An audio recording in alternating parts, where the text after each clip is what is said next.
पिछले क्लासेस में मैं आपसे बात किया सिंगल कैंडलस्टिक पैटर्न्स की। कैंडलस्टिक और कैंडल पैटर्न आप कह सकते हैं। आज मैं आपसे बात करूंगा एनगल्फिंग कैंडल और कैंडलस्टिक पैटर्न आप इसे कह सकते हैं। तो चलो कैंडल पैटर्न ही कहते हैं, कैंडलस्टिक पैटर्न कहना थोड़ा लंबा हो जाएगा। तो ये आपका है एक डुअल कैंडलस्टिक पैटर्न, जहाँ पे इस कैंडल को हम लोग इसके पिछले कैंडल से कंपेयर करते हैं। तो इसमें टोटल दो कैंडल को देखना पड़ता है, इसलिए इसको कहते हैं डुअल कैंडलस्टिक पैटर्न। अब नीचे आ जाइए लेफ्ट साइड में, यहाँ पे देखिए ये जो कैंडल है, ये कैंडल पूरी तरह से इसको ढक दिया है। एनगल्फ करना है या नहीं ढकना। तो चूंकि ये यहाँ से शुरू हुआ और ये पुराने कैंडल के लोअर बॉडी ही नहीं, उसके शेडो यानी विक के भी बियॉन्ड जाके क्लोज होना चाहिए। तो यहाँ पे ये महत्वपूर्ण नहीं है कि इसका लो कहाँ बना, ये क्लोज यहाँ पे हुआ जो इसके लो से भी नीचे था, इसलिए ये जो है आपका एक सही एनगल्फिंग कैंडल पैटर्न है, जो सजेस्ट करता है प्राइस नीचे जाएगा।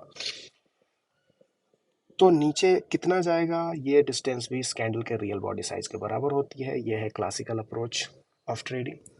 अब ऐसा नहीं है कि सिर्फ कैंडल के आधार पे आप ट्रेड करोगे, बट कैंडल का क्लासिकल अप्रोच ऑफ ट्रेडिंग इस कैंडल का कुछ ऐसा ही होता है। तो चलो आपने यहाँ पे मान लो सेल पोजीशन अगर ले लिया था, फिर आपने देखा मार्केट नीचे गया, टीपी हिट नहीं किया, फिर ऊपर गया, लेकिन आपका एसएल भी हिट नहीं किया, क्योंकि आपका एसएल इस कैंडल के हाई के ऊपर होना चाहिए। या बेटर है कि आप एसएल ना डाल एसएल ना एसएल एंटर ही ना करें ट्रेड में, और आप इंतज़ार करें कि कोई और कैंडल इसके ऊपर क्लोज होता है कि नहीं। मान लो कोई यहाँ पे इसके ऊपर एक बुलिश कैंडल क्लोज होता है, मैं शैडो या विक की बात नहीं कर रहा हूँ, क्लोजिंग इसके ऊपर अगर हो गई तो इस कैंडल को इनवैलिडेट कर देगा।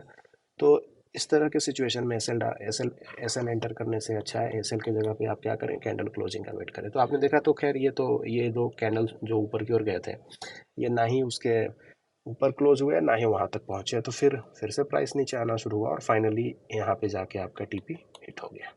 तो चलो ये एक बात हो गई कि सक्सेसफुल बेरिश एनगल्फिंग कैंडल की। अब एक फेल होने वाली बेरिश एनगल्फिंग को भी देख लो। जैसे ये भी एक बेरिश एनगल्फिंग था, जो कि सिमिलर डिस्टेंस तक प्राइस को नीचे पुश नहीं कर पाया, यानी अगर आपका टीपी होगा तो टीपी हिट नहीं हुआ, और फिर मार्केट यहाँ जाके एसएल हिट कर देगा, या फिर देखोगे तो ये क्लोजिंग भी इसके हाई के ऊपर हो गई, तो यहाँ पे ये जाके ये सेटअप इनवैलिडेट हो जाएगा। जबकि ये अगर आप देखोगे तो ये आपका सक्सेसफुल रहा, इतना डिस्टेंस से ज़्यादा ही वो नीचे गया है, तो यहाँ पे आपका सक्सेसफुल रहेगा। अब यहाँ पे जैसे मैं बात करता हूँ कि दूसरे फैक्टर्स को कंबाइन करना है, तो अब मैं दिखाता हूँ कि कैसे कंबाइन करते हैं। एक एग्जांपल दे रहा हूँ, सिर्फ उतना ही काफ़ी नहीं है, बहुत सारे फैक्टर्स को कंबाइन करते हैं। जैसे मान लो अगर ये प्राइस पहले से अप ट्रेंड में थी, जिसके कारण ये वाला आपका बेयरिश एनगल्फिंग फेल कर गया, और ये सक्सीड क्यों किया, हो सकता है कि प्राइस यहाँ जाते जाते तक ओवरबॉट हो गई होगी, जो कि आपको एक ऑसिलेटर इंडिकेटर से समझ में आएगा, जो कि मैं आगे के क्लासेस में आपको सिखाने वाला हूँ।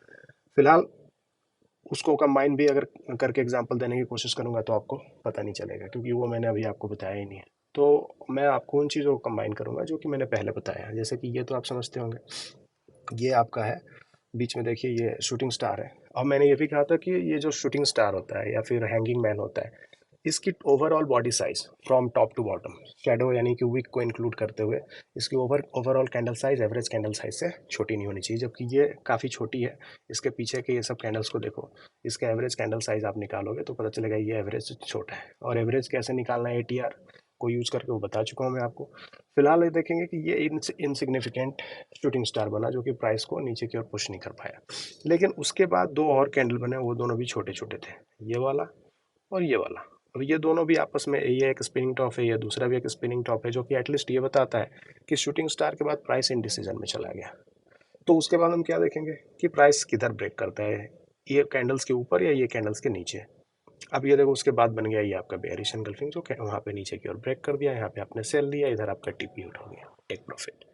तो ये कुछ फैक्टर्स यानी कि मैंने पिछले तीन कैंडल को यहाँ पे कंबाइन करते हुए आपको बताया कि किस तरह से मैंने यहाँ पे बेयरिश एनगल्फिंग कैंडल का यूज़ किया है, और क्यों ये बेयरिश एनगल्फिंग ज़्यादा पावरफुल हो जाता है और क्यों ये वाला उतना पावरफुल नहीं रहता है।